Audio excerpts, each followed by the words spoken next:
Hello everyone, myself Pallavi Ronge. I am from Pune. I have done electrical engineering from the Agnihotri Institute of Technology, Varda, Maharashtra. So before 1 month, I will join.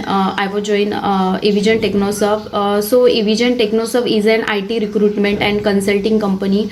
I had joined online full day job internship under the guidance of IT manager, administrator, and yeah. Personally, I had great experience with Evision team, and thankful to say that I'm selected in MNC company in the SakSoft as the package of 3 LPA. So thank you Monali ma'am, and thank you Sati ma'am to supporting me in every situation. And Evision's all teams are very supportive, and it's the best platform to improve your IT skill and career growth. And Evision, thank you Evision to make my career. Thank you all team members. Thank you.